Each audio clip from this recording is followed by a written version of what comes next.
It's like you got a lot of stress. You just you don't know your destination. You don't know what's gonna happen next. You don't have any image of what you're gonna face after you cross.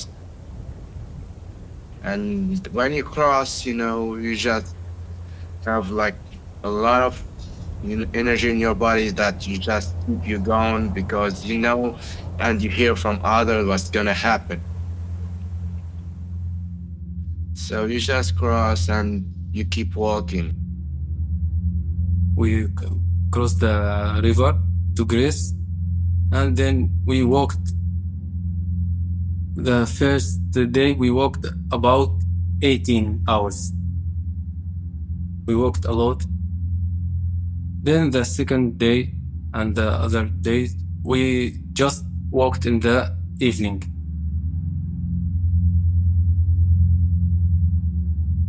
Κοιτάξτε, τώρα πάμε λίγο πιο παλιά.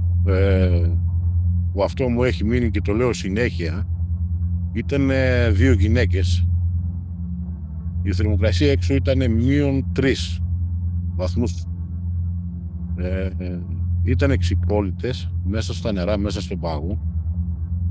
Και όταν πήγα να τις πάρω και τη φωνάζανε, η μία δεν μπορούσε να περπατήσει. Και την πήρα αγκαλιά με την μπάρκα και την πήγα να τη ζεστάνω στην καλύβα, να τους συνεφέρω τις γυναίκες.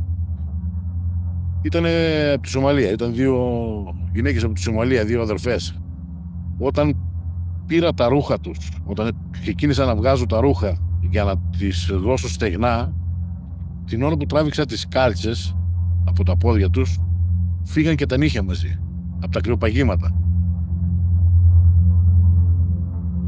In a way, once somebody crosses the Evros, if the temperature is not very high, if the river is deep, and they get soaking wet outside the river in December or March, then they will die.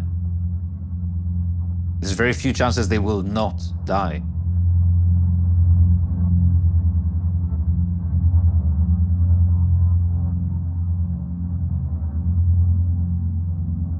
My name is Paulos Pavlidis. I'm professor of forensic medicine, and I'm responsible for the Greek-Black border. I am here from in the last 20 years, 22 years.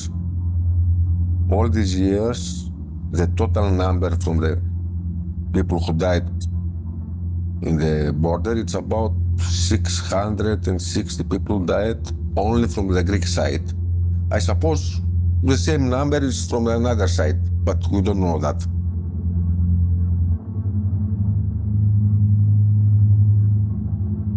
The most of them, they died from the drowning.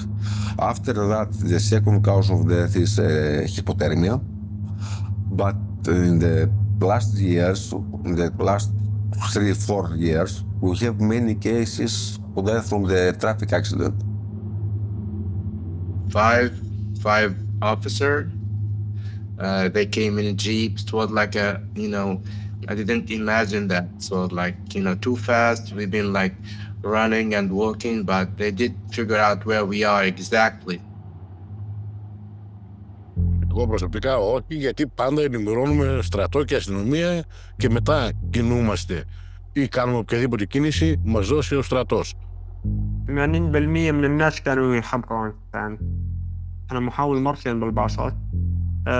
هم يبلغوا البوليس يعني من قبل يبلغوا البوليس مثلا إذا ركبت معاهم أنا مثلا أو هيك يعني يبلغوا البوليس إنه في شخص هيك. We see sometimes state agents apprehending people directly after they cross over. So as opposed to jumping right over the border fence, just crossing over the river, sometimes people are apprehended right then.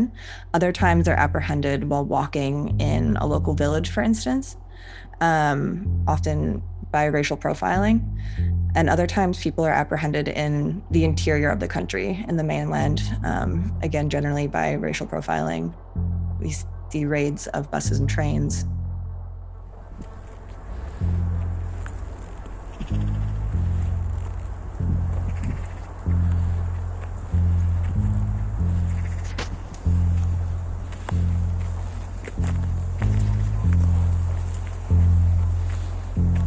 there's abandoned buildings, squats, where the people are living either in large groups or small groups.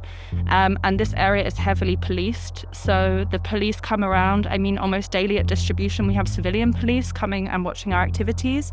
And the police, they come around and they try to pick up people without documents. They also do checks of the local area. And actually in June last year, we had an incident where there was a police raid during one of our distributions, and 30 people were collected without documents and pushed back to Turkey the same day. It used to be that pushbacks were kind of like in the footfall area of the border, but as of 2020, everything changed.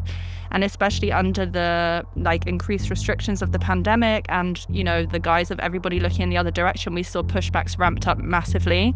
And we saw that pushbacks started happening from around the city of Thessaloniki and also in the surrounding refugee camps, like in Diavata. And it's actually become quite a normal process now. Even last week, somebody came who was a brand new arrival. They took food, they took the basic clothes. I gave them a ticket to get shoes the next day. And he never showed up. And he actually called me 2 days later from Turkey, saying that as he left the center after he took clothes, he was pushed back to Turkey. And he apologized for not coming to his shoe appointment.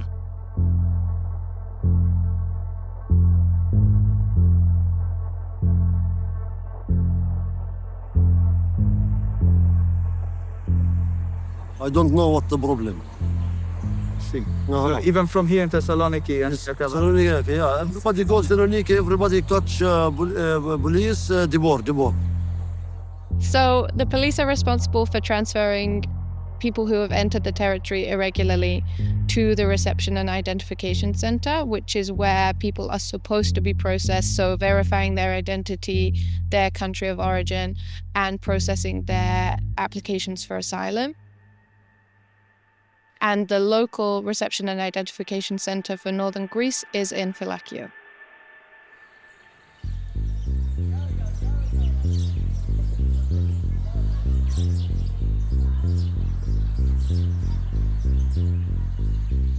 But no asylum give me any. The police are going arrest police station going after one bus, two bus, people explore to deport Istanbul, Turkey. so they come around with the buses to deport you Deport. from here.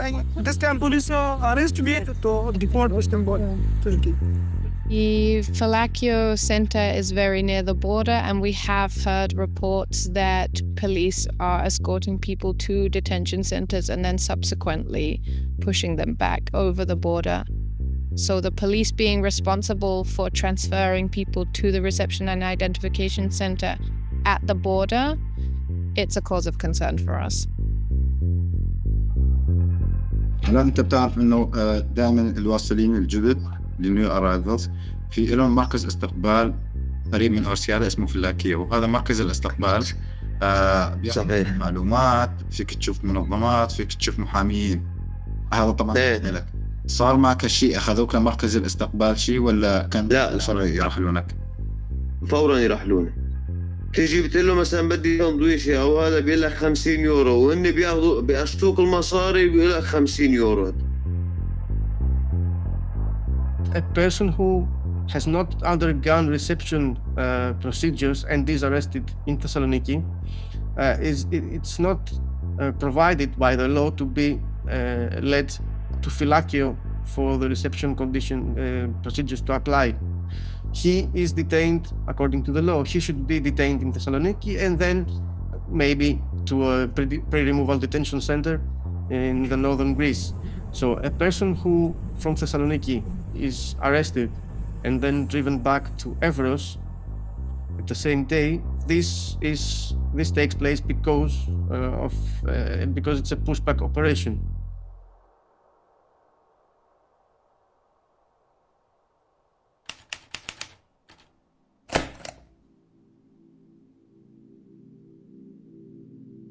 والله يا أختي جونا وركبونا بالفوكسة، أخذوا منا التلفونات، أخذوا منا شغلات هدومنا كلها وركبونا بالفوكسة ومشي. قدمنا إن شاء الله على مشفى، بس نقول له ده حاجة لازم علاج.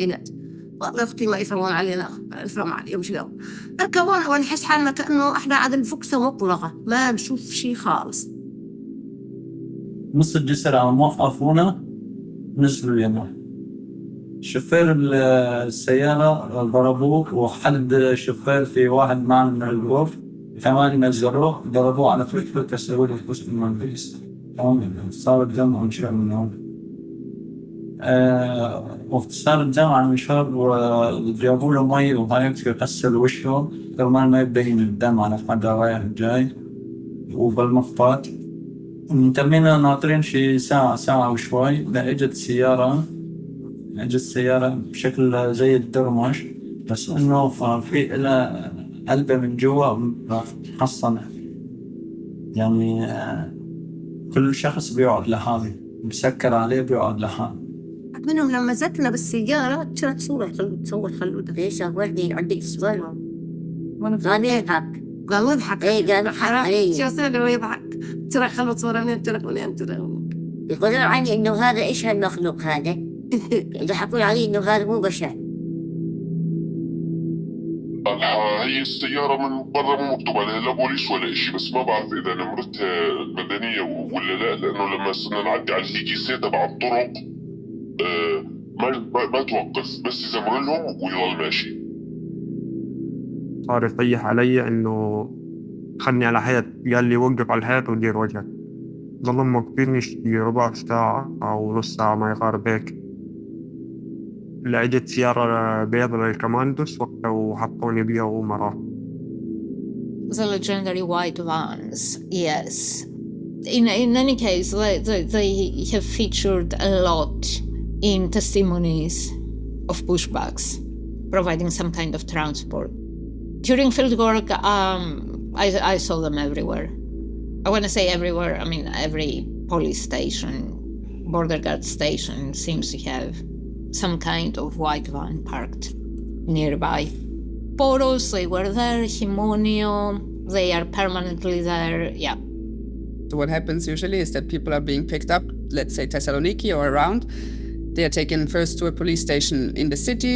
ساحة يعني كلها سياحة، كلها مطاعم، والمخفر صاير على الطريق نفسه.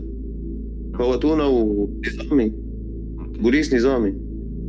Where they are kept for a while until they are transferred to other vehicles who then drive them closer to the land border with Turkey.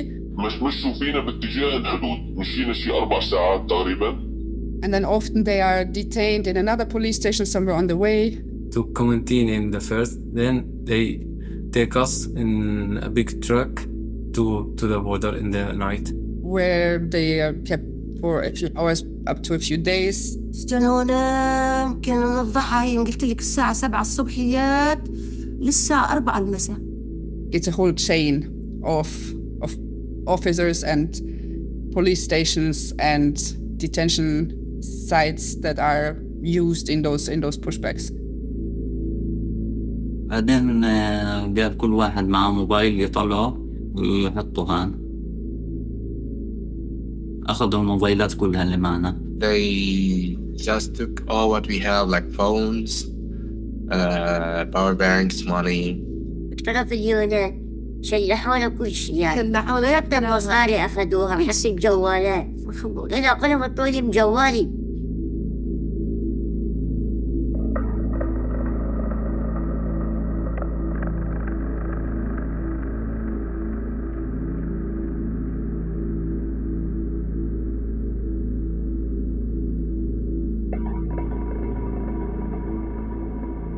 المعاملة كانت من أول مرة مسكنا فيها الكوماندوس، استلموني حطوني بالمعتقلة. هو كان في كمان كتير جنسيات، كان أكثر من 50 شخص بينهم نساء وأطفال ورجال. كانت المعاملة سيئة جدا جدا جدا مع العالم، يعني سيئة كثير المعاملة كانت. والمحاولات الباقية كمان المعاملة أسوأ بأسوأ بكثير كمان، لدرجة إنه ما يعترفون إنه في بشر قدامهم، يعني ما يعترفوا على هذا الشيء.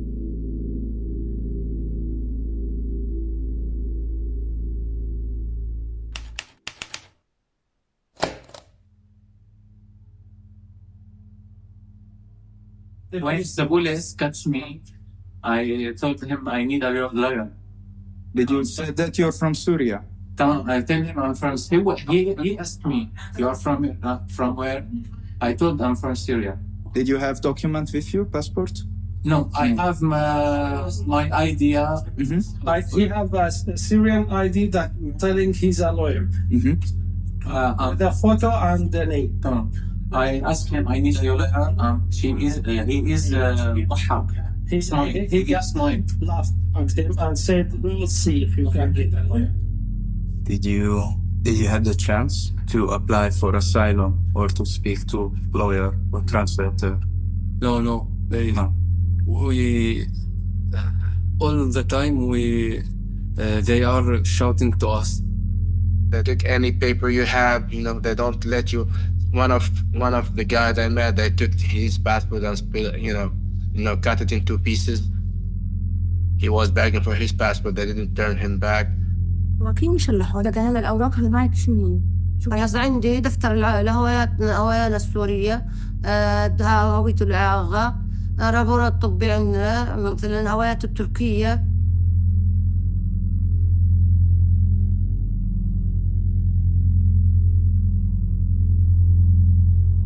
بس بكل الأحوال إني أصلاً ما سألوكم عنهم. ولماذا هذا أصلاً؟ لو ما يفتشون إيش أنا بحوزتنا بياخذون عبود شنطات بس بحوقوه. لأنه لما جابونا ونزلونا خلود كتن هواتف وكتن شنطايات هيك قالوا هذول بدهم يحرقون جدالنا. شلحونا وعينا وفتشونا 4 مرات. And searched them for 4 times with humiliation. واللي لقوا معهم مصاري ظاهرين أخذوهم. And they took all of their money. وهاللي مخبيهم and who's hiding the money. أكل قتلة بزيادة. جابونا لعند هذا المصدر، فقام ينزلونا واحد يفتشونا تفتيش كامل، تشلح خالص، تقعد تقوم 2 3 يضربنا واحد من الضباط ببورية بيضة تمام وقلبها شيء مثل الرمل، لأنه كل ما يميلها كأنه في رمل بقلبها. He took off my undergarments and he touched me from private places. فبعد ما صفونا على الحيط اجت سيارة فيها 7 أو 8 أشخاص بيناتهم المهم 3 نساء، تمام، فقاموا فتشوهم. فهذا هو نفسه صار يمد ايديه بصدر النسوان ببطنهن، يعني بأماكن حساسة. فالزلمة الزوج عصب فقام نزله بالأرض وصار يضرب له مكسر له ايديه. هاي توطى الراس لليونان وكل إنسان يعني اللي عنده إنسانية وعنده. They beat everyone. They don't care. They just they don't have any shame. They just if you obey their order you are okay. If you don't, then you face the hell on them. You face their anger. They keep hitting you. Even there was Syrian women. She was like hiding her money. They checked her. They were men. They checked her. They found the money. Then slap her on her face. ياخذون منا الهدوم لما يفسقونا نريد نلبس شو مكان ما يسوونه مكان ما يسلعون يقولوا لا تروحن برا يعني تشوفنا كل الناس هيك معانا هي معانا. Like 1,090 testimonies that exist on the BBMN database, 225 include women, and obviously as a result include children often as well, as young as like months old, carrying in your arms rather than children who are older. But there are a lot of minors that sit around the age of like 10 to 16 and often aren't spared of the violence. And even if they are, they will have their families, they'll watch their families being beaten like their dads or their older brother, or even sometimes the mums. So that mental scar that sits with the children for the rest of their life will just be unimaginable.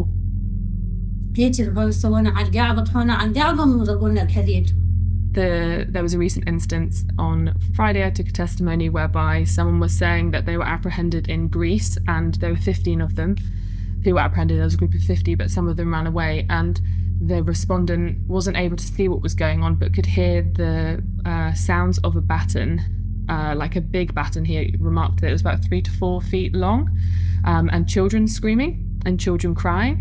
And then when he was able to be taken up and taken into the back of the van, where they were then taken to the detention site and then consequently pushed back, he could see women crying and they had marks on their arms, and same with the children. So even though often children are spared, it seems to be that some officers are so relentless, they don't really care who they're beating, they will just beat. During the apprehension and in detention, and during the actual pushback, people usually, and in the cases from Greece to Turkey, it's about 90%, more than 90% of cases that involve one or more forms of violence. And those forms of violence, they usually include beatings with either with hands or batons or sticks, branches, metal poles. There's kicking, there's sometimes electric discharge weapons being used. There are some certain, like individual instances where people were burned with cigarettes, where they were immersed in water. ضربني بعصاي قال لي من اخي، يعني هو كان ناوي يضربني على راسي، بس انا بعدت راسي شوي قمت اشت هيك ضربه من هون.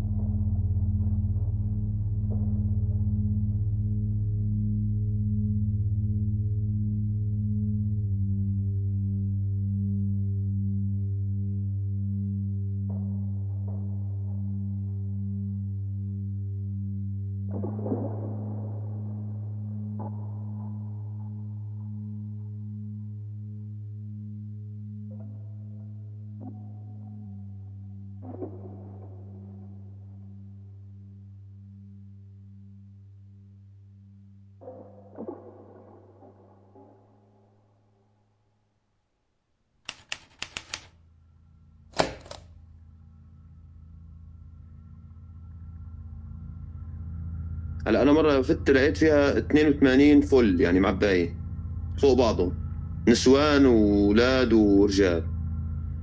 هاي المره فت لقيت فيها 6 اشخاص بعد ساعه ونص كانت فل. The conditions are horrible, and that's why Greece has been condemned very many times by the European Court of Human Rights for the violation of Article 3 of the Convention regarding torture and inhuman and degrading treatment.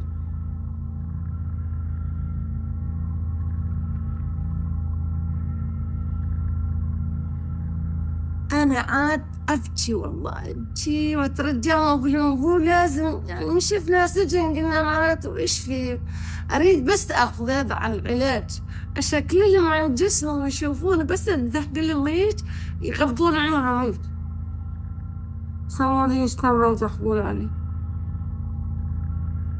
كانوا يعترفوا على هذا الشيء، يعني لدرجة مرة أنه لقونا وكان في طفل تعبان كثير وهو أمه كانت حامل يعني، وكنت أنا عم ساعده هو وأمه يعني. قامت تطلب منه، عمره الطفل 3 سنين، كان تطلب منه إنه تقول له أعطينا مي، كانوا معتقليننا هم. قال لها روحوا ارجعوا على سوريا اشربوا مي، كان هيك يحكيها بهاي اللغة يعني،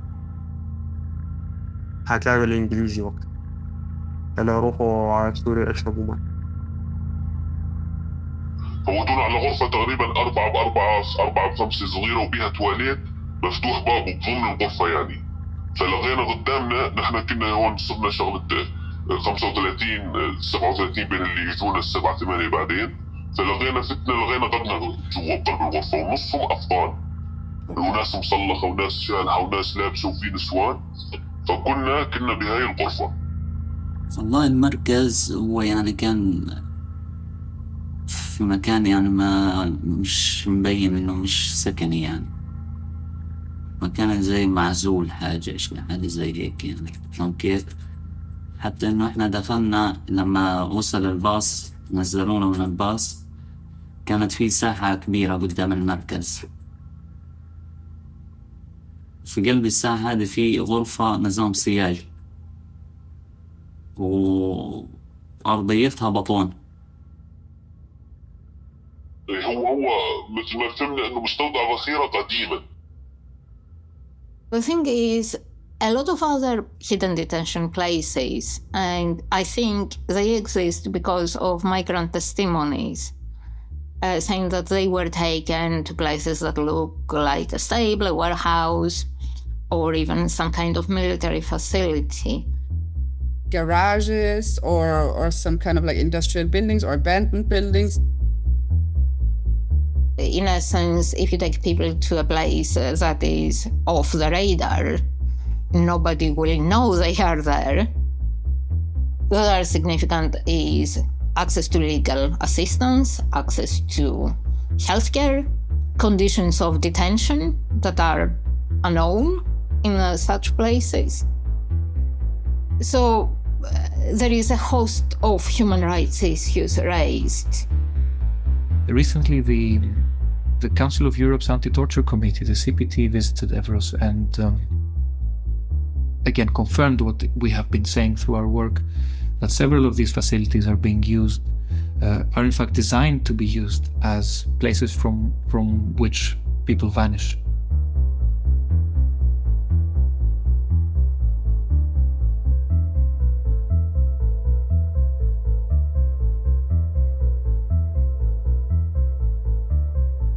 When they visited it, they found out that the logs that should have been kept for people that were being held there were all empty. So when somebody's taken there, they're not registered. And this is part of a strategy to make people disappear. You usually have between 50 and 150 people gathered in one small room where sometimes it's so crowded that they cannot even all sit at the same time. Some have to stand while others sit. And that sometimes lasts for several days. During this time, they never have access to food or water. They sometimes have access to toilet facilities, but that's like about half the cases. If they ask for food or water, they are either ignored or they are even teased. There was this one testimony I took 2 weeks ago where the guy described to me that he asked an officer for water, who then put a bottle of water in front of him and said, if you dare to touch that, I will leave you with marks that you will never forget.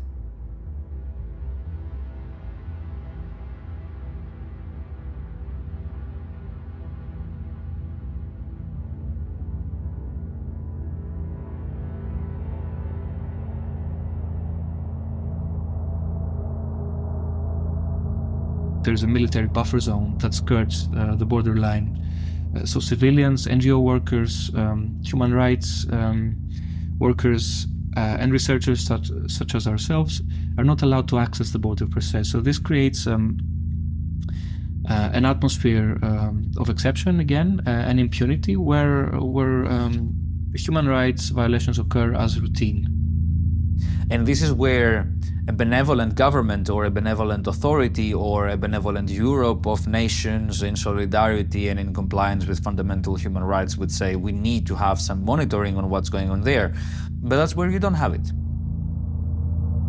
They mean it to just isolate you from the other side, from outside, to never let anyone watch what happened over there. So they just put you in that cell and you will never have access to anything. They will never bring you any paper to sign.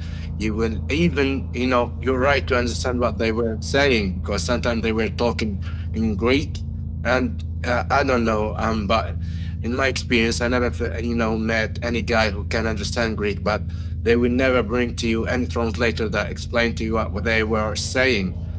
So you just have to be silent and never make a word, though. That's how it's work over there.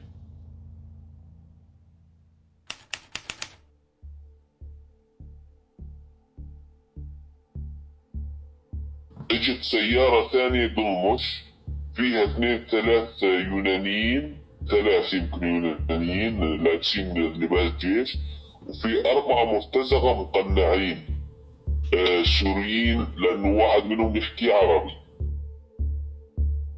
ال3 ما حكوا ولا كلمة، واحد منهم بيحكي عربي. انت من وين؟ انت من وين يقول؟ This ambiguity around pushbacks is only accentuated by the several military, paramilitary, and police forces and agents that are involved in pushbacks. So you have uniformed police, you have army people and vehicles of the army often being present in pushbacks, but then you have masked men with unknown identities. There've been instances where these people that are caught in these pushbacks, and before, when they're detained and then taken back to the river, there are these people on the riverside who tend to drive these small plastic dinghies across the river. And they don't necessarily cross all the way to the Turkish side, but sometimes they do. Sometimes they drop people in the middle of the river and ask them to swim, which obviously then has repercussions on the people that have been dropped into the water, because some people can't swim and the current's too strong and people just disappear. لأنه آخر رحلة هاي اللي بدقق عليها، آخر رحلة بيجيبوها بالبلم ما بيوصلون للنهار، بيكبونا بنص المي وبيرجعوا. يعني هن بيعرف يسبح لحتى يطلعوا، ما بيعرف يسبح راحت عليه.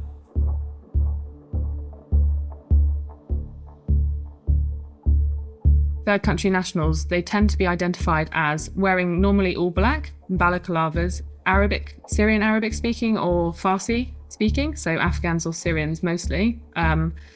Not saying that they're the only ones, but I'm sure there are others, but these are the ones that we identify. And there are also instances of these people being dressed in sort of like partial military or police uniforms. So recently there were some with camouflage trousers and civilian t-shirt, but black masks.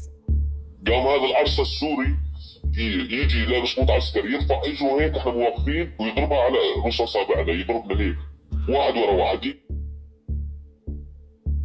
The Greek authorities will offer people who they detain to get out of their detention a sort of like, if you work for us for about 6 months, then we'll give you a card or some sort of paper to allow you to stay in Greece. هو قال أنا حابك تكون جزء من المهربين لأني بتحكي إنجليزي. أعطوني خيارين، إما السجن أو اشتغل معهم هذا الشغل. And often some people obviously say yes, which I don't blame them for saying yes, obviously because they don't want to get pushed back and then have to try again and try again. But it's become much more of a common theme. أنا سألته إذا ما بدي أشتغل شو رح يكون مصيري؟ قال لي حنضربك ونرجعك على تركيا، وإذا شفناك مرة تانية حنذبحك. So basically, they take them out of their detention cell, like usually at night. They take them to the river bank and they let them attack, rob, and push those other asylum seekers back to Turkey. خلوني يصير عبد عندهم لحتى اشتغل بدالهم، لأنهم ما بيخاطروا بحياتهم بيشتغلوا هذا الشغل. فهاي الفترة بحياتي أنا بسميها مرحلة العبودية. They do the, let's say, dirty job of the authorities in means of pushing people back to the riverbank on the other side.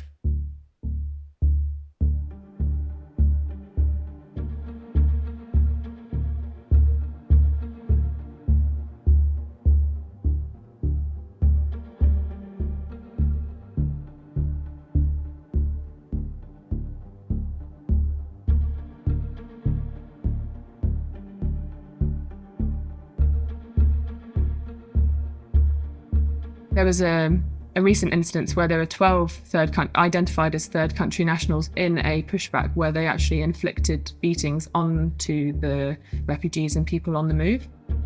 يضربون السوريين مو اليونانيين، كانوا يضربونا.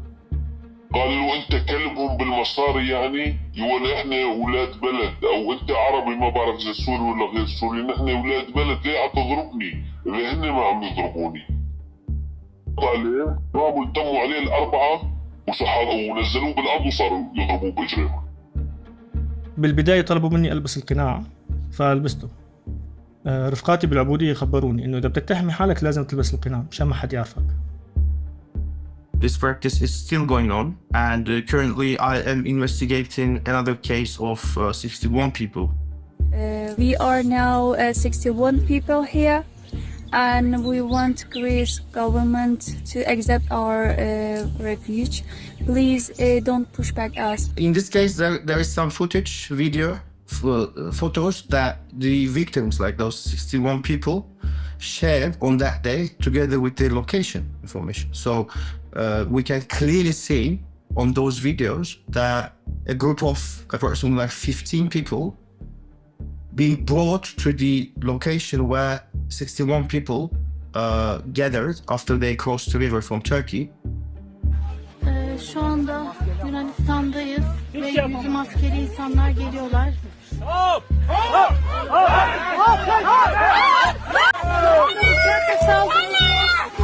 Uçakla saldırılıyor şu anda. Şu an bıçakla saldırılıyor.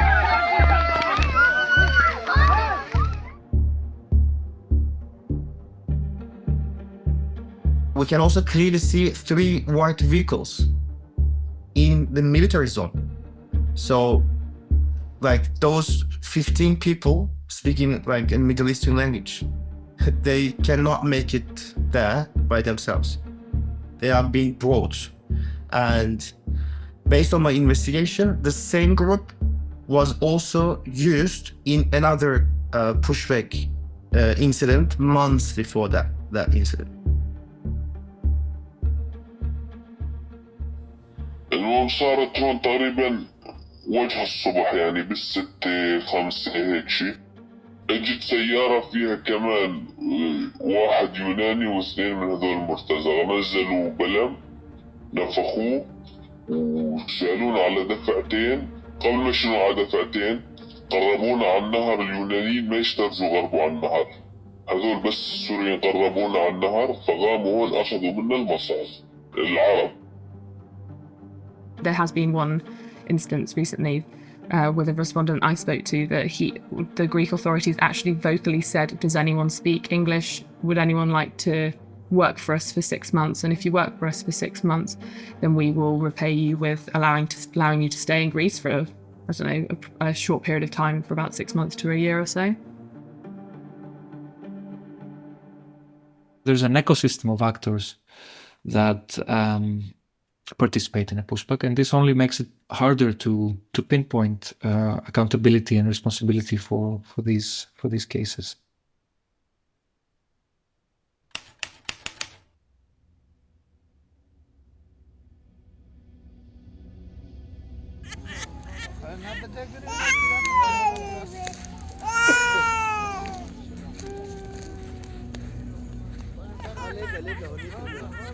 We are on the shore waiting for the Greece authorities. The kids are crying and the situation is so hard, so please help us.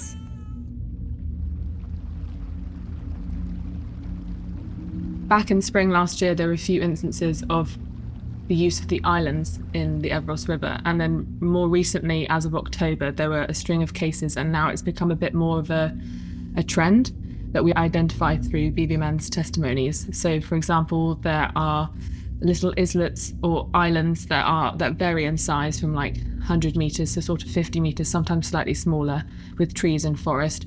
And the Greek authorities will take people across on a boat to the island, and then they get kind of stuck in limbo land between the Greek side and then the Turkish side, and then often the Turkish authorities and the Greek authorities stand on each side and will not let people cross. صرنا 10 أيام بين الجزيرين، بيناتنا 30 طفل، من بيناتهم هلا بس 10 صحيانين، كله رايح، كله خالص، لبكره رح يموتوا، ما رح يضل ولا طفل، لا شرب لا أكل، نسوان كلها قاعدة ما فينا تقوم، رجال ما فينا تساوي شيء، ما حدا عم يرد علينا، لا الكوموندوس، لا الأمم المتحدة، لا اليونان، لا الأوروبا، لا أي حدا. ردوا علينا كرمال الله، ردوا علينا كرمال الله، شوفوا حالة الأطفال، دنيا عم تشتي، دنيا مطر، كرمال الله ردوا علينا. And they're deterred because the water level's quite high or the current's quite strong. Some people can't swim, and sometimes they fire warning shots either into the water, both sides, or into the air to stop people from trying to cross. Registration from Turkey, not from Greece. أنتوا جايين من تركيا عادي. لا بدنا نروح. إحنا حكينا عن منظمة GCR. We talked with the human rights and GCR. They came. I am telling you for last time, you must go back. لا بدنا نروح.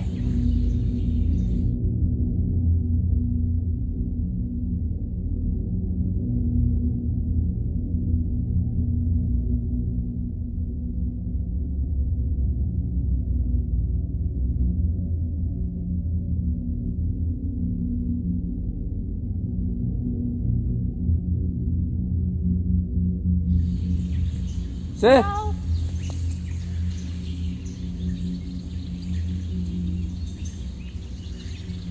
Do you speak English? Do you speak English?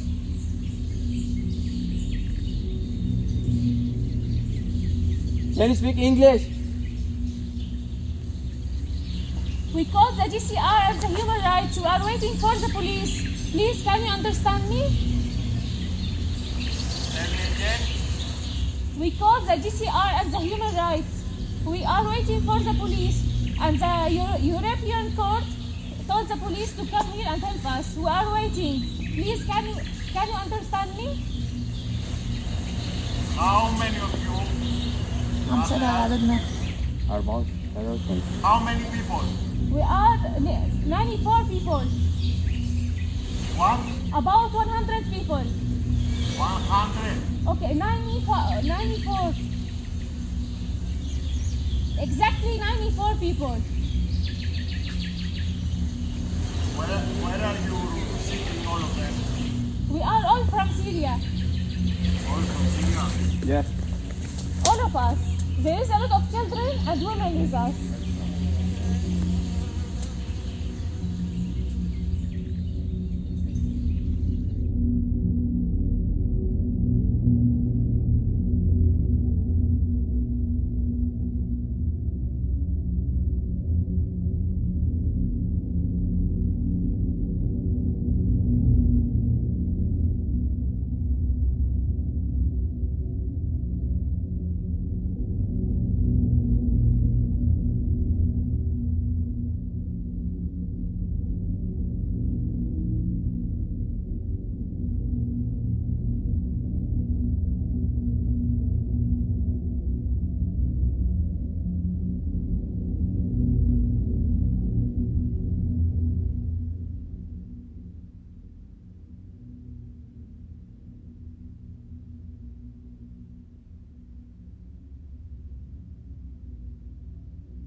أنا بكري من ريف حلب، أخوه على الله يرحمه.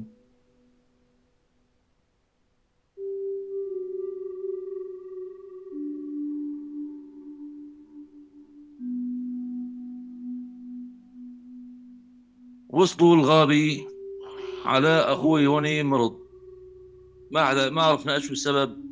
يعني صار معه، يعني طبعا هو ما بدخن، يعني ما هو مدخن، لا بدخن ولا تعب. الآن تعب أخي هوني، رفعاته تخلوا عنه، رفعاته اثنين كانوا على أساس طلعوا معه إنه نحن رايحين سوا وبنضل سوا، وهذا الآن شافوا وقع تخلوا عنه، ضلوا ماشيين وعافوه بالغابي، ضل حاله.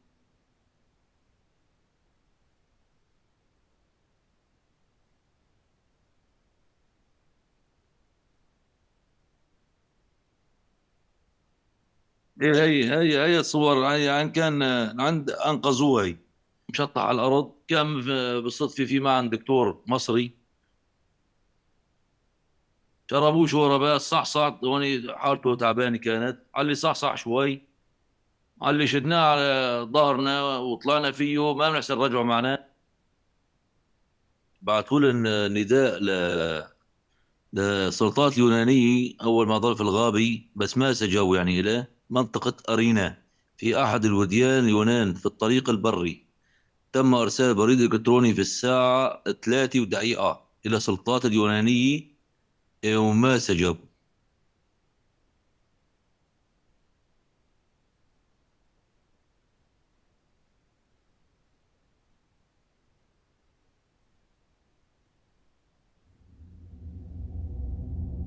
وهاي المناطق اللي قدامهم يعني من أحد الزفت لما تنزل، أقرب منطقة عليه يعني إنه أتوقع إنه بيها شو اسمه، بيها مغفر وياخذونه عليه هناك، أتوقع ماخذينه على أريانا.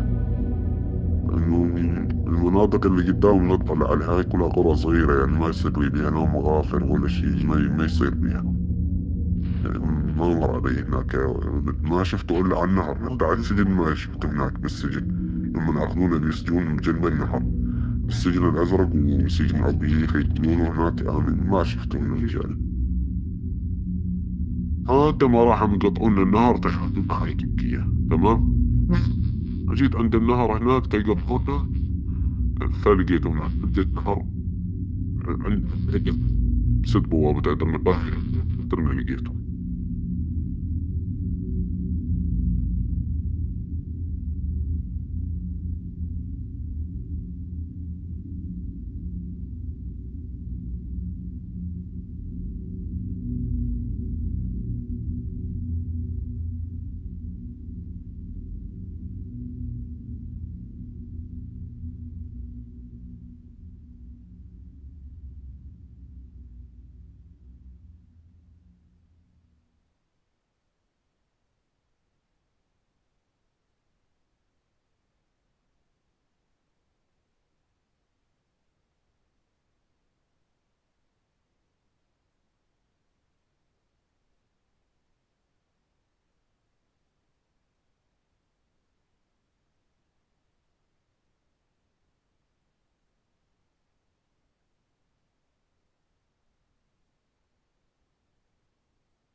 معنا اطفال وجهات. الفراخ ضرب علينا رصاص وما خلوا النسوان تعبر.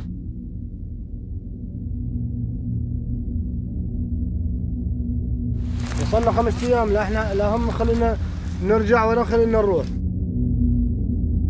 حرمة حامل.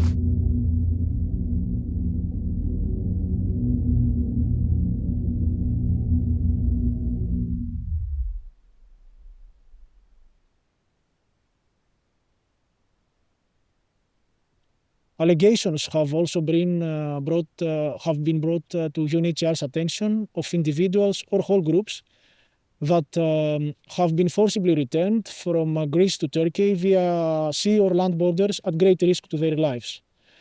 We have also been aware of reports of alleged informal summary expulsions from Greece's mainland.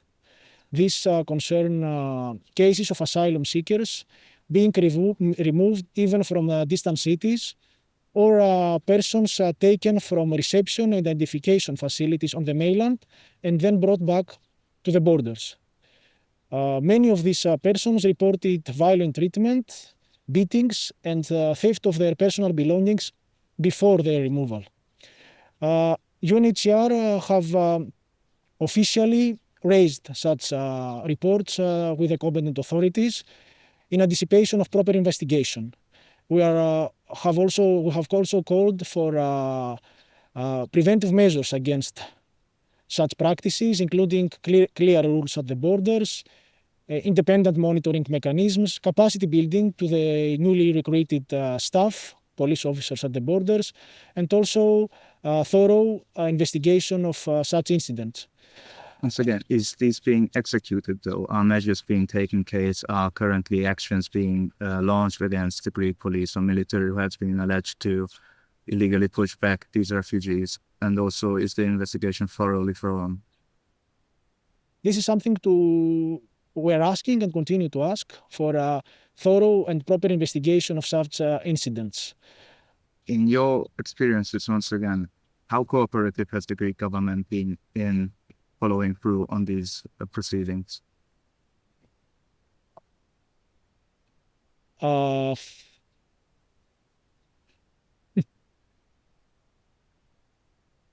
We have raised such reports with the competent authorities. For the moment, as far as I know, there are still investigations ongoing, but as far as I know, I don't know if there is an official report on that issue.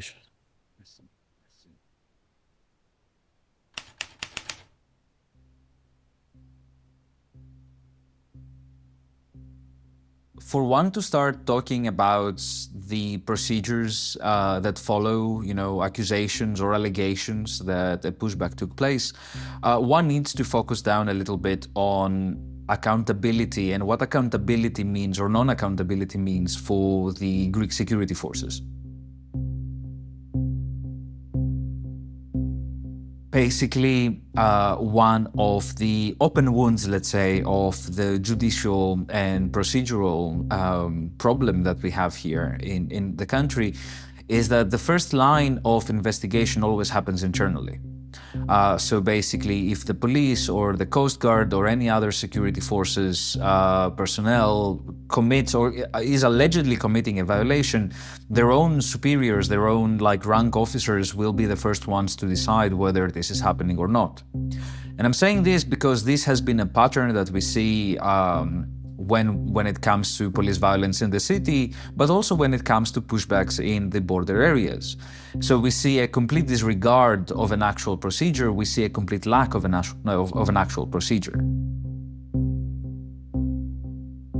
Pushbacks have been reported for several years, but because of this particular ecology of exception and this visual regime, this obscure visual regime, there are very little pieces of visual evidence to prove this.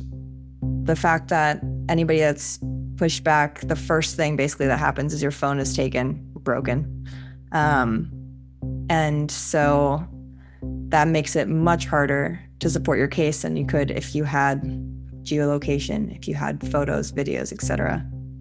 It's very difficult to bring a case forward when the victim is in another country and where there is no single track of an arrest, of an apprehension, of detention, or of the return itself. Out of those cases that provide you with the needed evidence and the material and also the willing named testimonies, how many of those cases get then actually being to end with a conviction after trial? We don't have any conviction because we don't have any trials yet. Okay, that is very important to understand that although there are cases which have a good ground for them to lead to a proven testimony, they usually are not dealt with as they should be dealt with.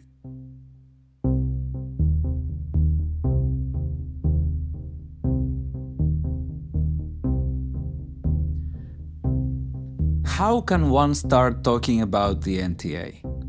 How can one begin to grasp how the NTA became the investigative agency or authority of sorts for pushbacks in Greece? How a semi-independent authority became this washing machine, if I may say, for the pushback allegations. Basically, the agency, which has a totally different mandate, has no reason whatsoever in any way under its mandate to investigate pushbacks.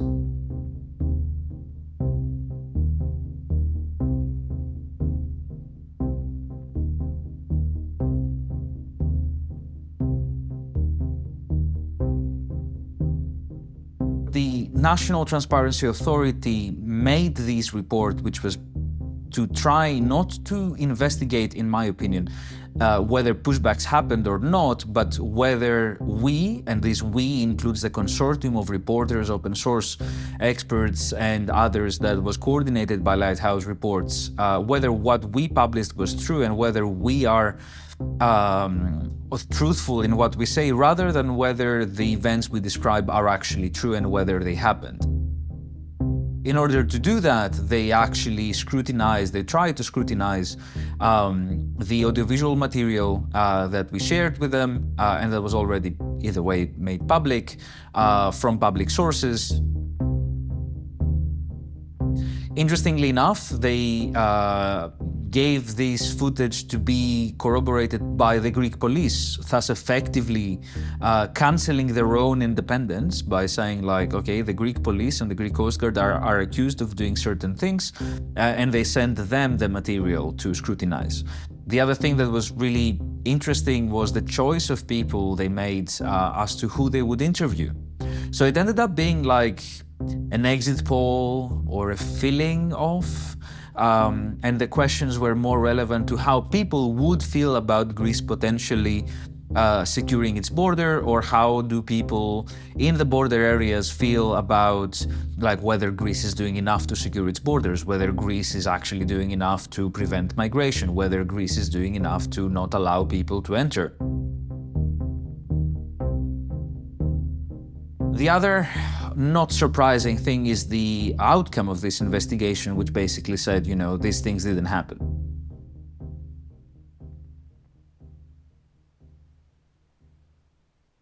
Allegations affecting Greece are clearly unfounded, rely on footage or testimonials provided from the country of departure.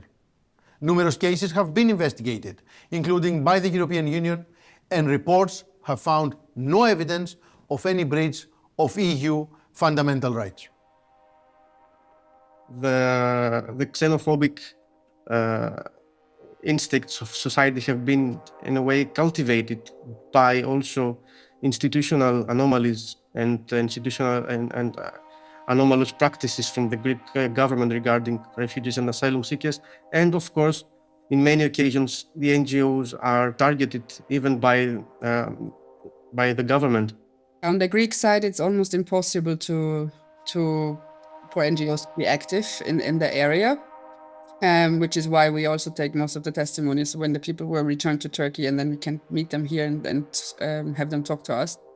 And we have seen announcements regarding some alarming situations in the Greek islands where the government advised refugees not to trust NGOs and trust only the government, for NGOs are lying to them and want to exploit them. The targeting is mainly consisting of an accusation of being against Greece. The government has assumed its own responsibility to represent Greece in all matters. Then by government, we mean specifically this administration.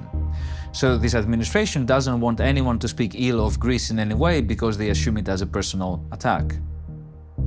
And if in all fairness, one could say that New Democracy is not to be the only one blamed for the practices that Greece is doing, New Democracy is actually perceiving it as such.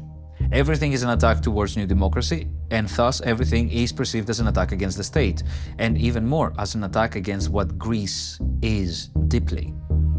Ζήτημα κανόνων και μάλιστα υπερεπίγων είναι η τάχιστη ολοκλήρωση των διαδικασιών εξέτασης αίτησης ασύλου των μεταναστών που βρίσκονται ήδη στη χώρα και η επαναπροώθηση των μη ασυλούχων στην Τουρκία ή στις χώρες προέλευσής τους. Ζήτημα κανόνων, προσοχή, εδώ είναι η λογοδοσία, που γνωρίζω, κύριε Υπουργέ, ότι προχωρά γοργά, των μη κυβερνητικών οργανώσεων που οργίασαν την περίοδο 15-19, αλλά και ο έλεγχος από τη δικαιοσύνη εκείνων όπως η Aegean Boat Report, η Consolidated Rescue Group, η Forensic Architecture ή η Lighthouse Relief, που τι κάνουν, δίνουν τα στίγματα του λιμενικού σώματος και του πολεμικού ναυτικού, αναπαράγοντας υλικό από τουρκικά UAV, θέτοντας σε κίνδυνο τους ήρωές μας, τα στελέχη που φυλάττουν τις σύγχρονες θερμοπύλες της Δύσης, διότι περί αυτού πρόκειται. This is a typical response that when uncomfortable truths surface, these are planted by the Turkish authorities and they further the work of smugglers. This is indeed very alarming, as the Greek state, in spite of stopping a problematic policy, which has criminal aspects as well, criminal law aspects as well, it does the exactly opposite thing and prosecutes the people who express their solidarity. Let me be very clear here. If you are an NGO, a humanitarian worker coming to Greece to help people, you're extremely welcome.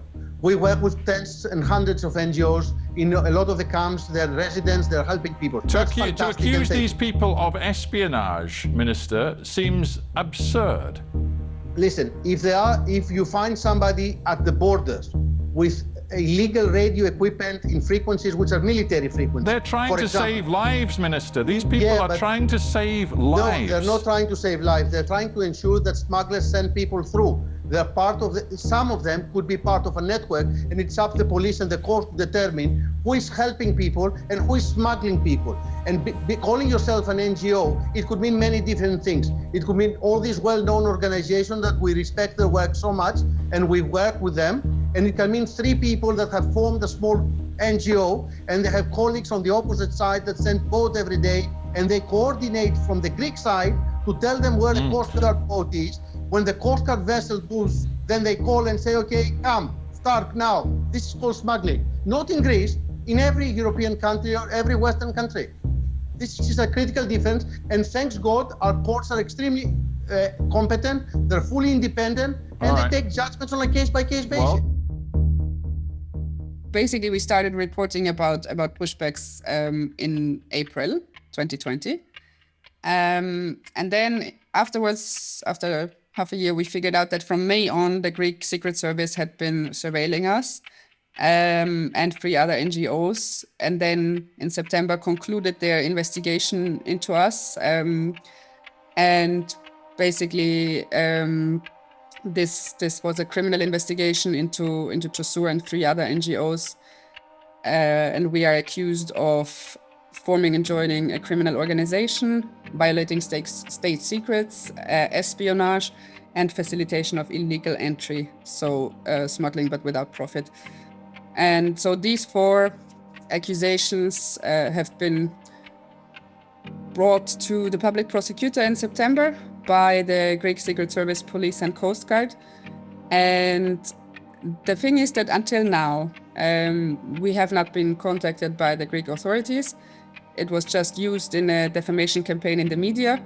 And so basically, we are kind of waiting for news.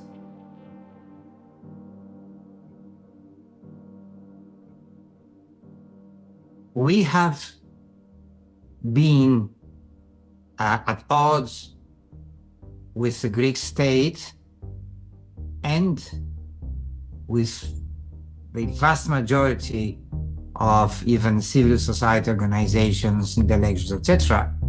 from day one. Se обсиднати со фантазијата дека во земјата не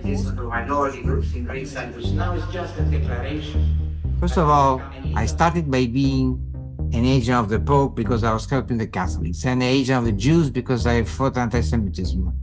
And then of course, agent of Soros and the Macedonians because I was working about them.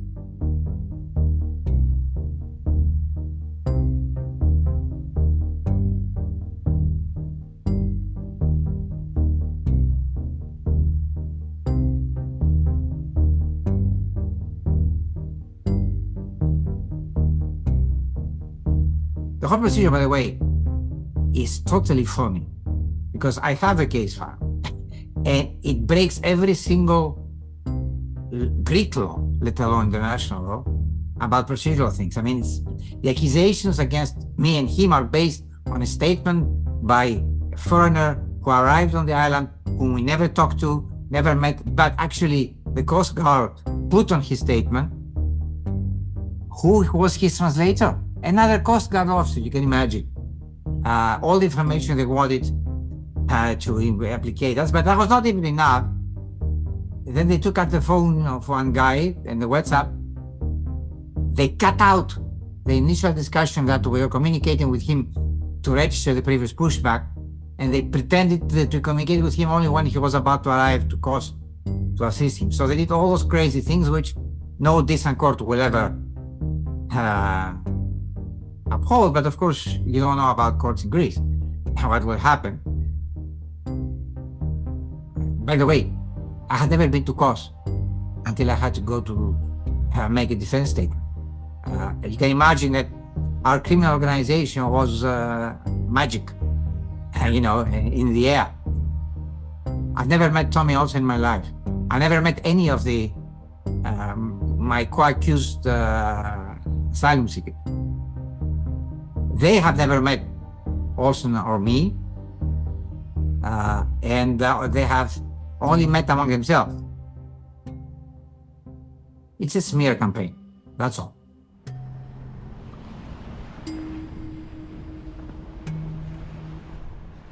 There is a most famous case. The Human Rights Watch made a report about the border in Evros, with plenty of material, and we submit to the prosecutor in Evros. And he filed it away because he said, anyway, the sources are not credible because they come from a Turkish state. The Human Rights Watch report was a Turkish state. And they can write those things, the prosecutors. There's no one ever punishes prosecutors or judges unless they do some corruption kind of things, or they never take judgments after 10 years. But when they do those kind of things, they get promotions. Still, here you are.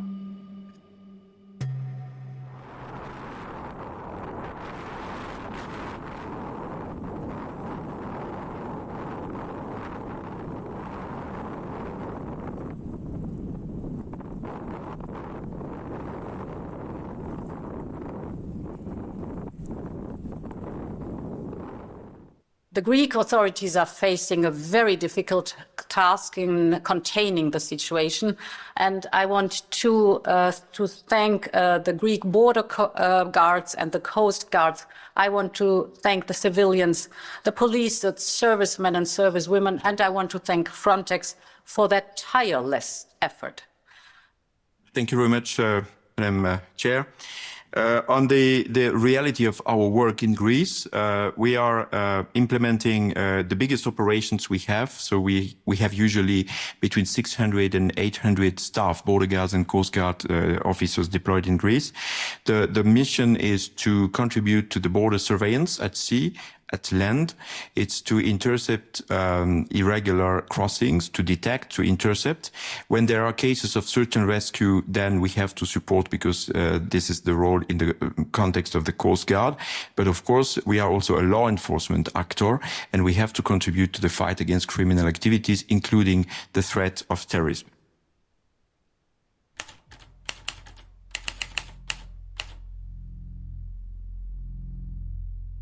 In the beginning, we were really not sure about the level of Frontex involvement or about its involvement at all.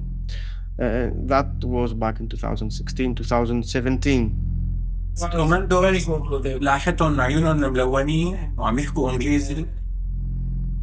Then they asked who speak English, who speak Dutch.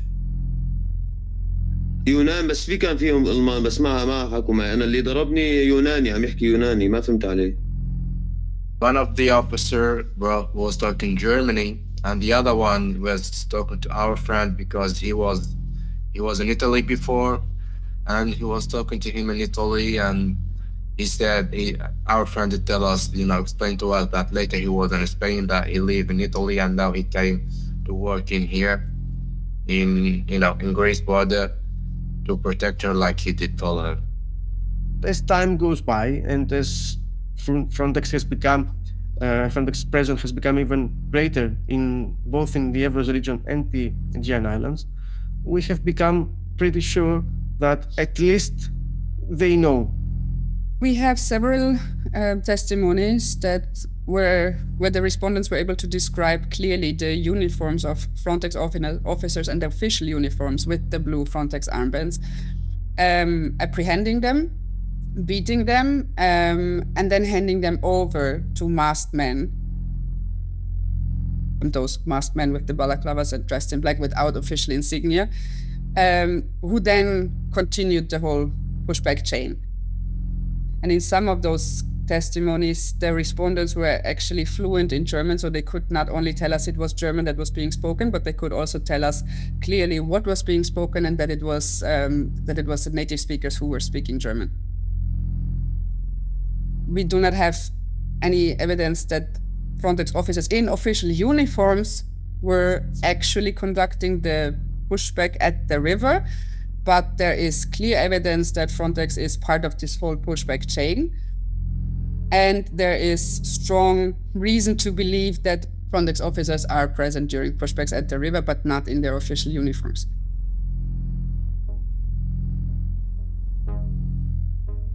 Frontex claims that they haven't witnessed any pushbacks, but how can that be true when we have thousands and thousands of testimonies of pushbacks happening, and we know that Frontex is present in that area? that's just a disconnect that can't happen.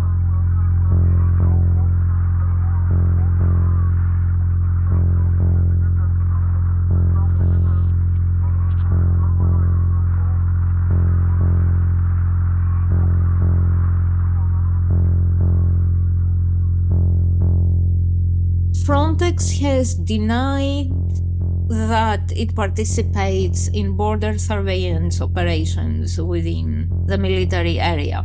They said that the Greek government did not include Frontex officers deployed in Evros in such operations, so they were mainly working on the checks along the main roads.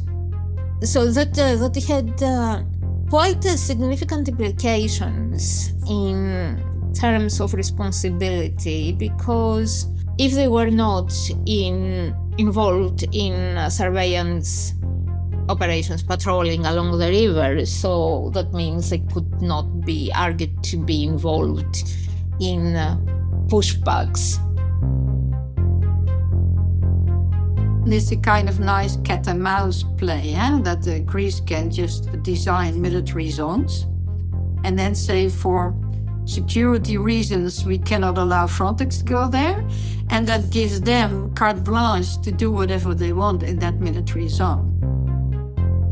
I'll mention very specifically a letter sent to Jossur, which stated, in the case of some people being stranded on an island on the river for several days, that Frontex teams were 32 kilometers away from the location as they were deployed elsewhere. And when I read this, I was like, there are more than one teams. They are stationed in different towns. So were they all 32 kilometers away?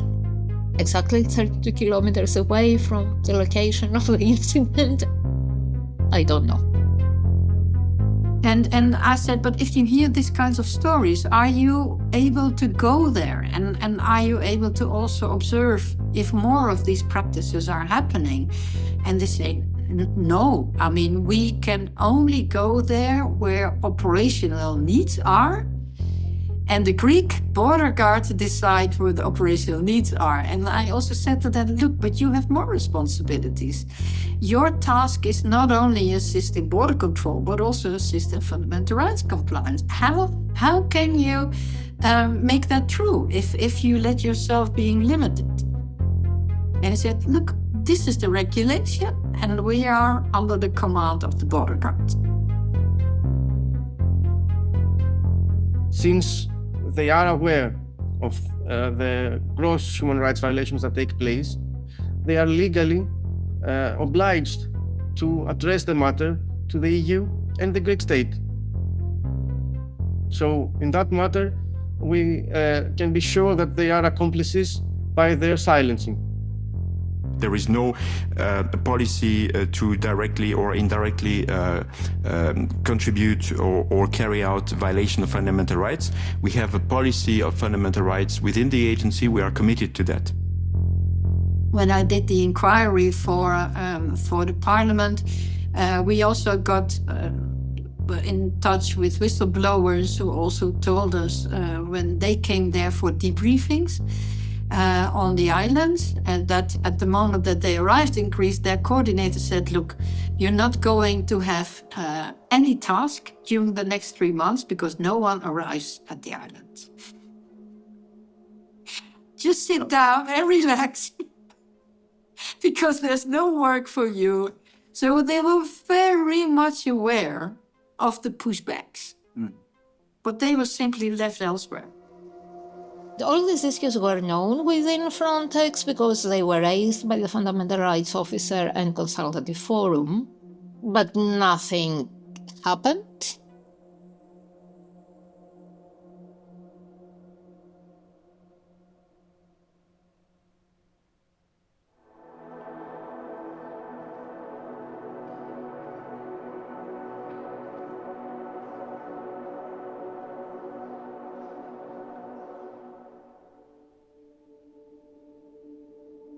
If you believe your rights have been violated by someone involved in any Frontex activity, Frontex has a tool for you.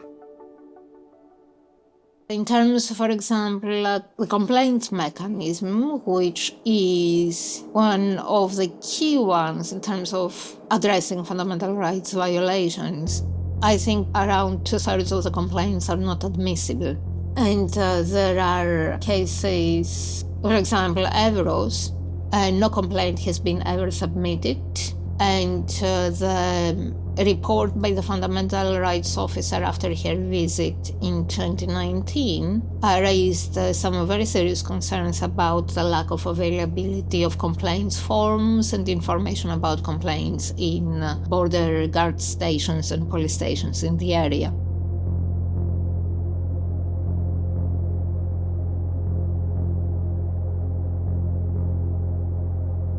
Only a person directly affected can submit a complaint, and the complaint cannot be anonymous, make it difficult in practice because people might be afraid of submitting a complaint because they think that it might have an impact on their asylum application or the authorities taking action against them.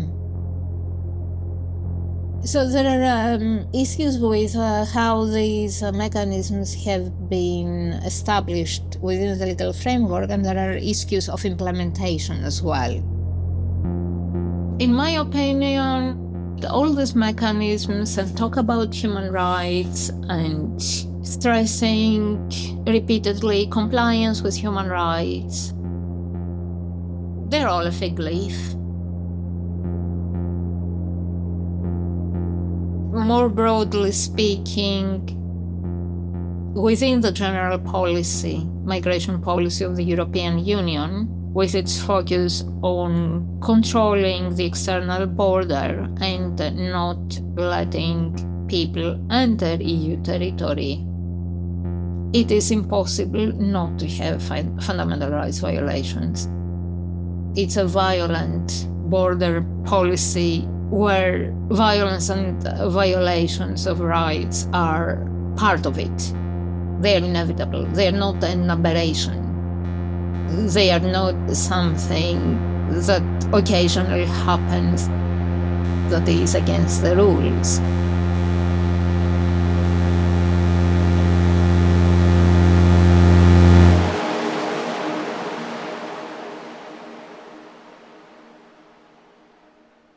They are part of the policy.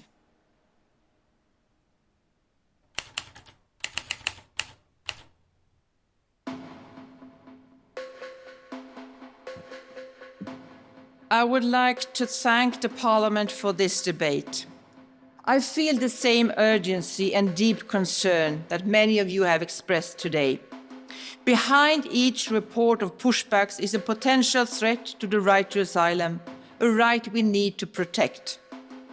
The number and the continuity of the reports is alarming. I repeat, there can be no normalization or legislation of pushbacks in the European Union.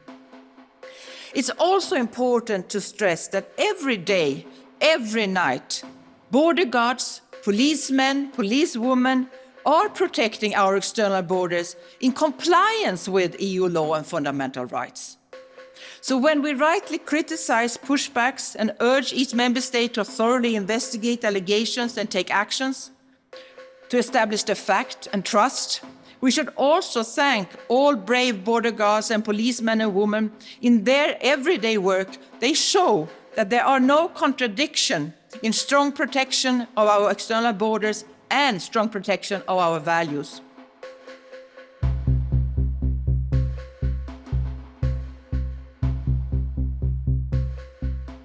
Although this funding needs to comply with fundamental right law, the way it is used, and ensuring that no fundamental rights law is violated, we have not seen any action from the Commission or any review about how the funding has been used to construct infrastructures that affect movement and might be implicated in violations of the borders. in public, she always then refers to that monitor mechanism. And also commission officials tell us, like, look, it's not us that need to monitor. For the implementation of the funding, you have national monitoring bodies doing that. But who are in those monitoring bodies? Officials of the governments.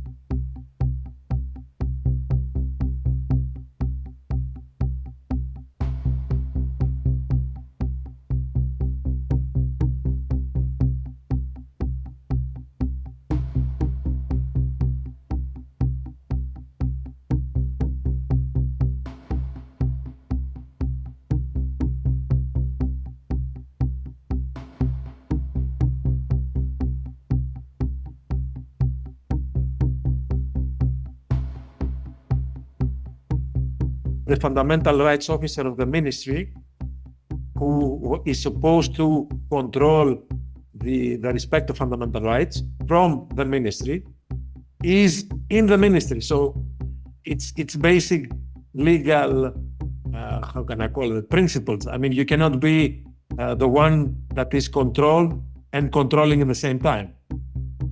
When we try to put to light this legal paradox, the answer from members of the commission was, I wouldn't get into a rash judgment because he is a nice person.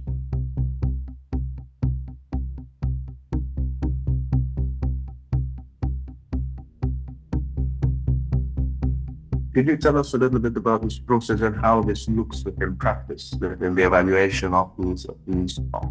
There is no practice. I mean, I found out that we are on the list when you sent me the link. So I know that there have been some meetings with NGOs, not with us. We participated in some meetings, but not in this context. So there's sometimes one NGO or whatever, but not, having an influential role. So it's also based on a kind of trust in the member states themselves, who have to control themselves, and the Commission stays away from it. The Commission is simply relying on the same officials that are accused of violating the fundamental rights to monitor and to evaluate if everything goes well. Look, that's not the way it can work. That's not the way that you can really seriously fulfill your role as guardian of the treaties.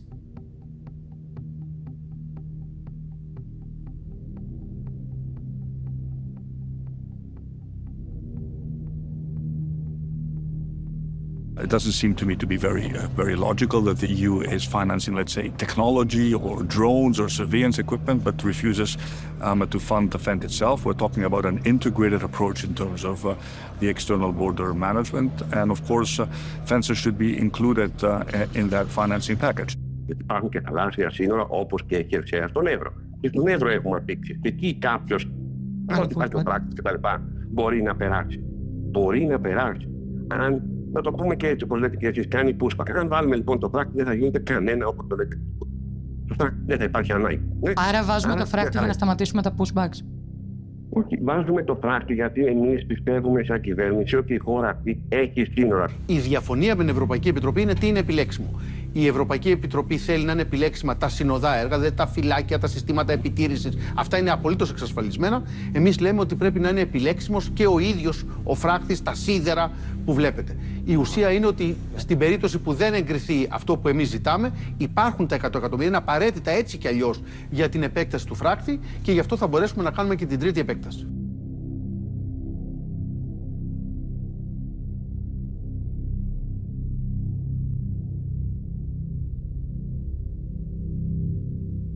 The problem is that the Commission is trying to explain that the money that is being used is not used for the walls, but it is used for all the elements or supporting structures around it, which makes it increasingly difficult to distinguish between saying that we don't finance with European money these walls while we are actually contributing to a war.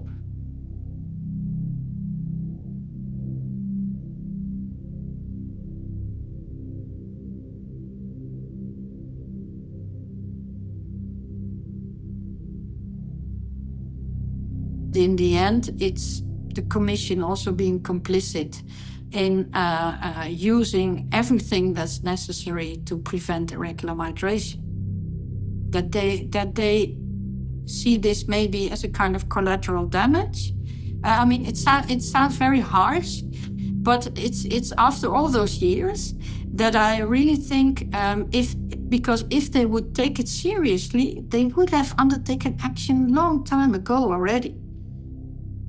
I mean, the Commission puts a task force there, which is observing a lot, and then everything that the task force leads to the Commission, it ends somewhere, because it doesn't lead to any clear dialogues or comments or condemnations towards the Greek government. At the same time, if NGOs or anyone else files complaints with the European Commission, the Commission said, oh no, but we have a task force. So they also set up constructions themselves in order not to efficiently take action to stop these violations. So how can you interpret differently than they accept this to happen? We have seen efforts by different member states not only not to stop pushbacks, but in certain cases to incorporate them into future European Union law, to make it easier to deport people from border areas without following legal process. Above all, we need to get an agreement on the pact to protect our borders, to prevent pushbacks, and to uphold fundamental rights, and to never allow to normalize pushbacks. Thank you.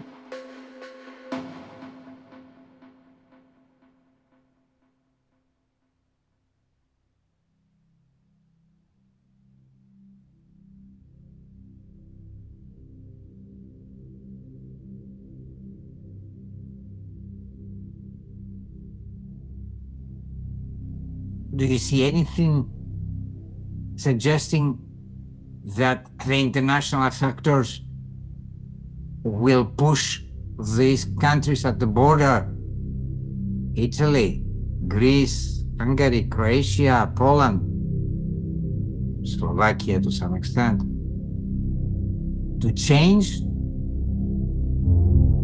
EU is moral accomplice to every crime committed by Greece concerning pushbacks. Every crime. Because Greece does it in its name, and EU says, if it doesn't say bravo, it looks, and it's well known that when you look whereas you can prevent a violation, you are liable, and at the political level, you're politically liable.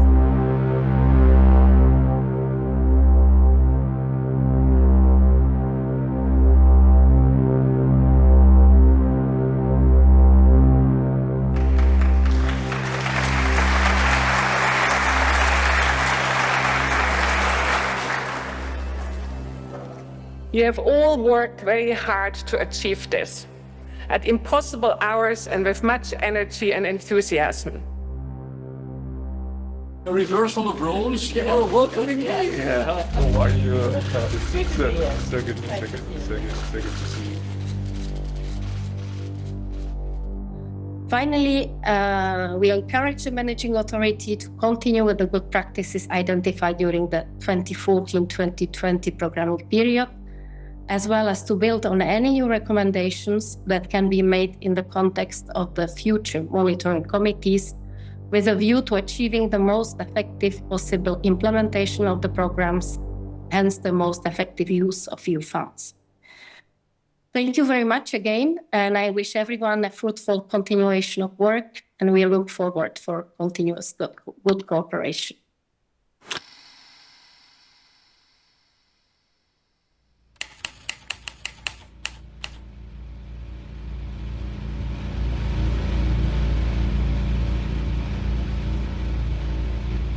Η αντιμετώπιση του κόσμου είναι πάντα η ίδια.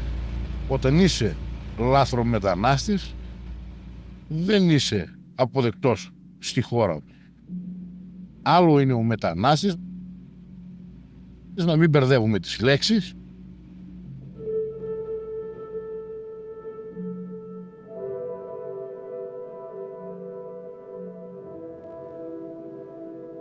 Η αντιμετώπιση του κόσμου εδώ, στο νομό μας, στο νομό Εύρω, είναι η ίδια. Εάν δούμε άνθρωπο να κινδυνεύει, οποιοσδήποτε είναι αυτός, θα πάει να τον βοηθήσει. Αλλά δεν θα επιτρέψει σε κανέναν, να μπει μέσα στο σπίτι του, να πάει να τον ληστέψει ή να τον κάνει οτιδήποτε κακό στην οικογένειά του.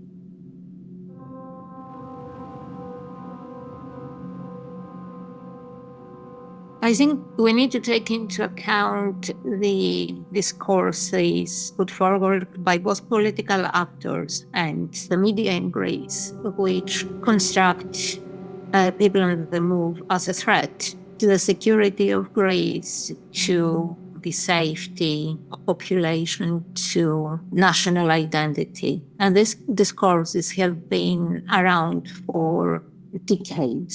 So a lot of people are convinced that people on the move are a threat, one way or the other. And for that reason, they support stronger measures for guarding the border. It is a way to keep risks away from Greece.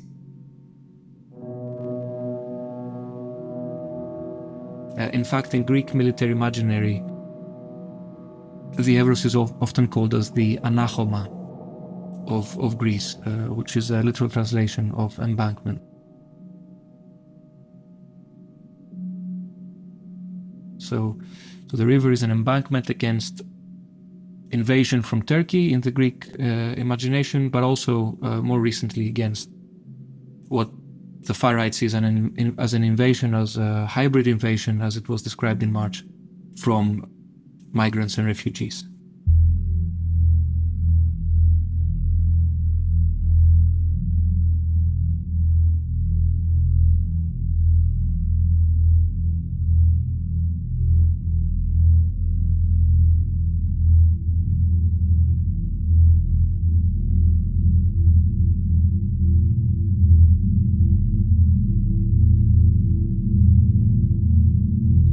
Again, I wish I did not have to spend, much more than 2% of my GDP on defense. But unfortunately, we live in a precarious neighborhood with a much larger country than us that's also, been behaving aggressively.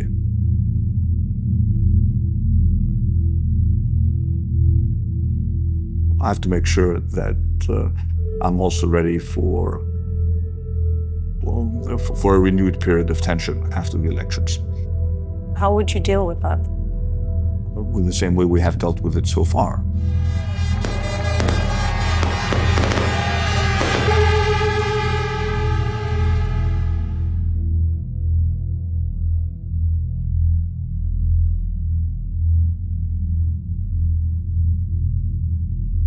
I think it's difficult to think of, well, if not your home, the place where you come from, being a theater of violence, and has been a theater of violence for many decades.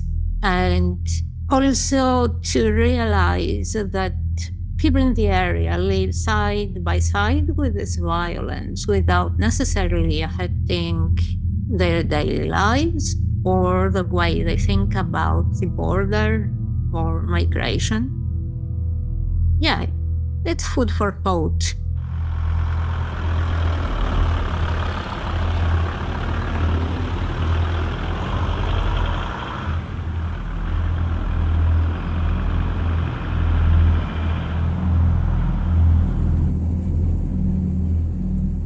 We have to ask ourselves how much we are far of being a human, because all what they face is not a human act, all that violence, all that humiliating.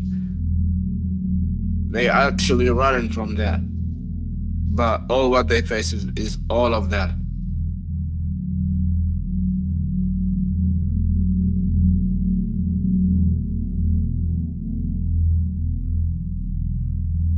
فيش حاجة آمنة في غزة.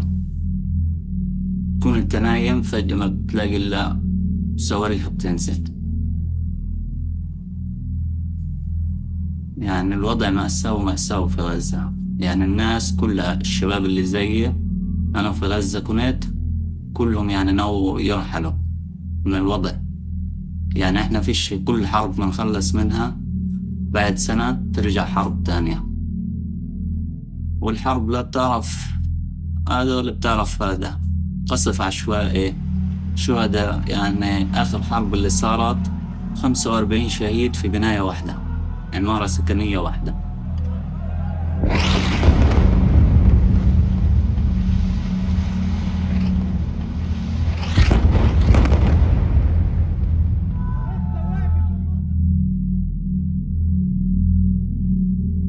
وصلت للقرار بعد اعتقالي صراحة. أنا كنت عم أدخن سجاير، فوصلوا إنه مسكون الدواعش وقتها وطفوا السجاير بإيدي، هاي الإشارات اللي بإيدي. فوقتها إنه قررت إني أهرب، إنه يعني ما ظل إشي غير إنه المهرب، يعني إنه أخرج من هذا المكان. لأنه كانت ما تسمى حياة، عدم الحياة يعني.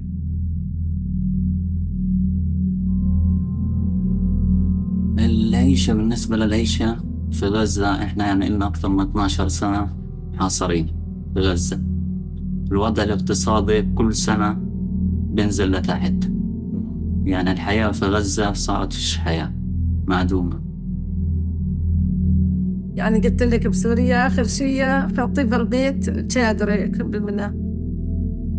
الشوب يقتلوا، الهدوم لصق على جسمه، الذبان مليون، بالليل بق وبالنهار الذبان طلع.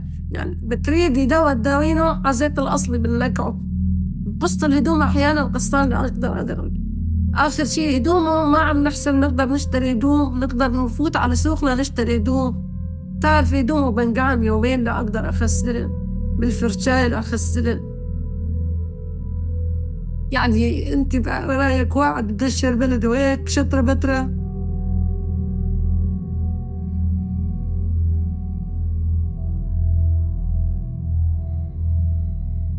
I actually met with the co-founder of Dressur. She finding me that I can help other refugees who are pushed back from Greece or Bulgaria, both of them. So I'm staying here trying to give help as much as I can. Well, actually, as I told you, Dressur is the only organization that works from this side to help and provide all the help for the refugees who are pushed back, like accommodation, food, and clothes sometimes, because they sometimes turn them back nude. So I'm just staying in here trying to provide help as much as I can, because I don't want to let people, suffer what I've been through. We're gonna take you to seminar. هي منظمة اسمها جسور. المنظمة هي معنية بتوثيق حالات العنف على الحدود. يعني شو صار لما حضرتي على اليونان؟ كيف تعاملوا معك الجندرمة؟ كيف يعني التفاصيل اللي يعني كيف يعني أخذوك هالكلام؟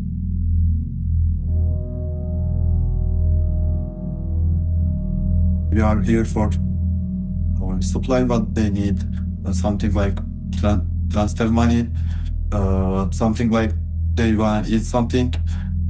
We help them all the way.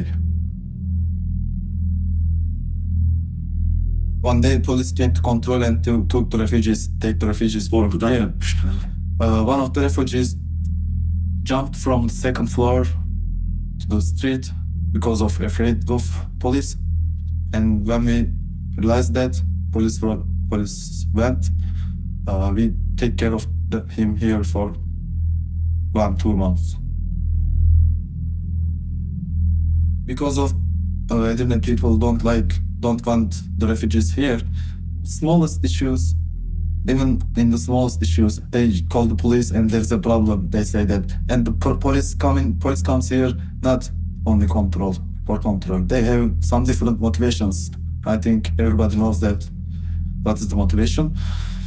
So actually, some things even it's not an issue, but people can call the police. There's an issue. There's a problem here because of the refugees are here. If refugees are not here, they don't call the police. There's a problem. Mm-hmm.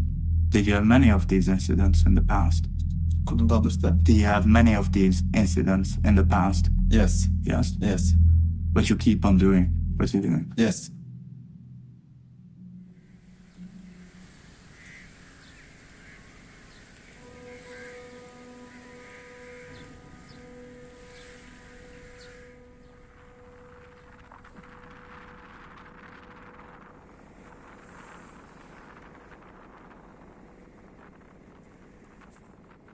JUSO was the only organization in Turkey doing that, the only organization on the other side of the EU's external borders. And it was a really hard decision to end that. And we did face a lot of criticism also from other organizations and volunteers in Turkey specifically, saying it's irresponsible of us to end our operations because nobody else can fill that gap. It was, we discussed for 3 weeks if we can continue in any other way. And basically, none of us wanted to quit. We just decided to stick to our principles that we have given ourselves in the beginning, which is that safety is the priority for both our team members and people we support. And since that was impossible for us to guarantee anymore, we had to end it.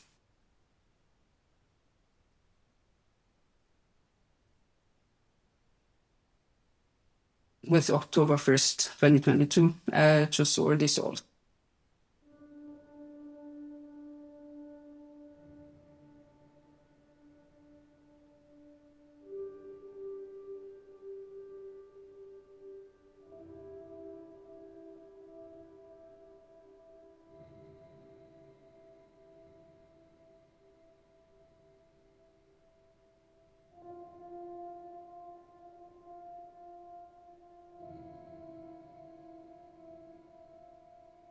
Look, in the one boat, it's about 15, 20 people.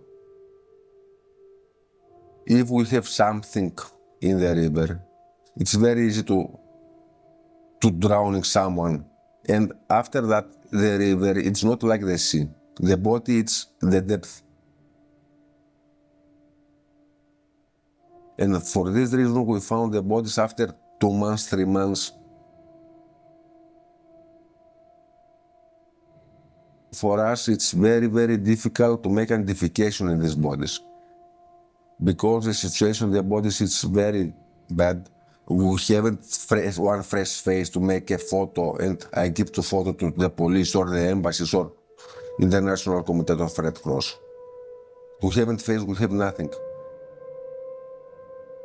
We make identification only with DNA. First of all, we must have found some personal belongings.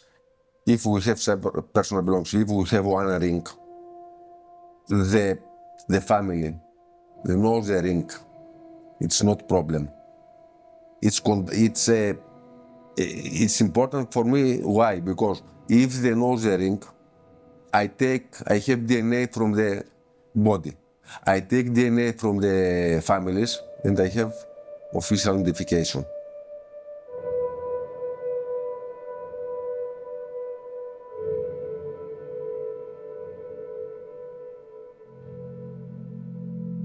The bodies stay here about 12 months in the container outside, and after that, only with one unique number, we buried here somewhere in one cemetery here in Greece in the area Evros.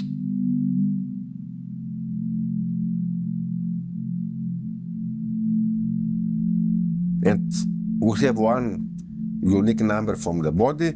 I have the same number from the DNA samples, and the same number is from all documents. if I have an identification after 5 years, I know where exactly is the body, and I will come to give the body to the families. Because, look, someone who lives the father, mother who lives in somewhere in Afghanistan, Pakistan, they don't know where is the Department of Forensic Medicine in Alexandroupolis. And they don't know what happened with their son.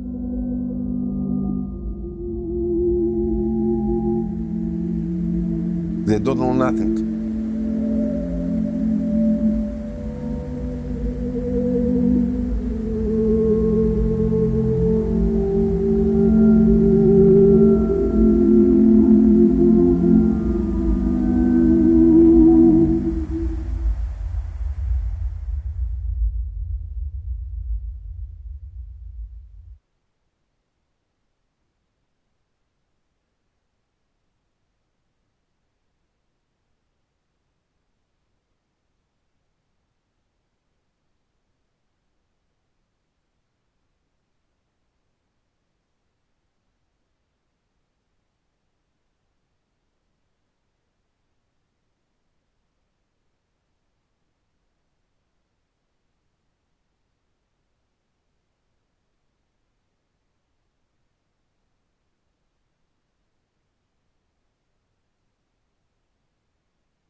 I thank Greece for being our European Aspida in these times.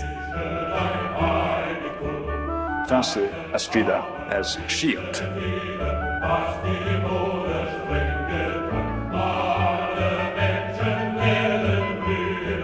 Greece consistently implements a strict but fair migration policy, giving international protection to those who are entitled to stay, but at the same time returning with safety and dignity those who do not meet that criteria.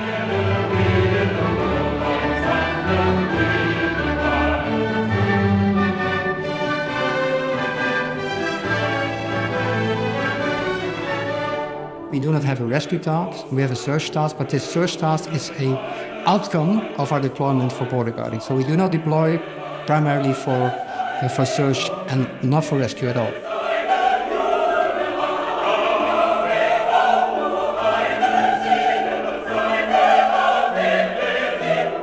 And of course, every EU agency have to comply to EU law and international law of fundamental rights. That goes without saying.